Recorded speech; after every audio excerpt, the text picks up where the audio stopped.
Here we have a video on phototropism. So we've spoken about gravitropism, but now we're going to talk about phototropism. And phototropism, as I've said before, so tropism is growing either away or growing in relation to something. So this is light, because photograph, think about it, photons, whatever, anything to do with light is photo. And as you can imagine, shoots tend to grow towards light. You'll all have seen, I don't know, someone in your family's got some plants. Maybe you have your own plants. They'll grow towards a window. And roots will tend to grow away from light. They like to be underground.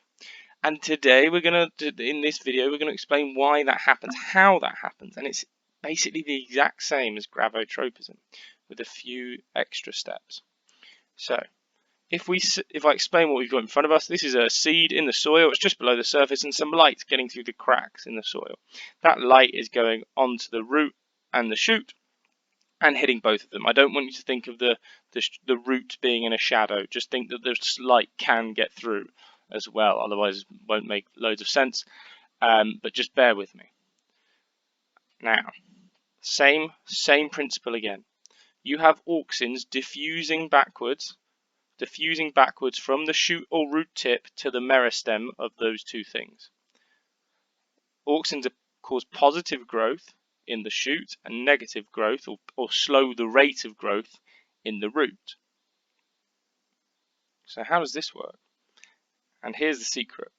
Light actually causes auxins to break down as well. So what ends up happening is auxins will diffuse backwards as normal. But you've also got gravitropism sort of pulling some of the auxin down.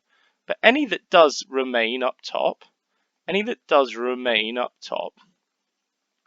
gets broken down more quickly because it gets broken down in light. So what ends up happening is you get the same pattern as before because the light helps ensure that this area is sort of in the shade. So this area gets less breakdown of auxin and this area basically has none left. And the same thing happens in the root. This area is shaded. Don't think about the shade coming from the shoot. As I said, just imagine the shoot's not there for now. The same thing happens. Most of it gets pulled down by gravity, but the rest, what's left, will get broken down. By the light. And it's exactly what happens last time. This area grows quicker than this area. So we will go whoop, whoop. And this side lags behind and gets sort of forced round. So we have the shoot going upwards towards the light. In this area will grow slower and this area will grow quicker, this side, because auxins are inhibitory. So if you have less of them, you're going to get more growth.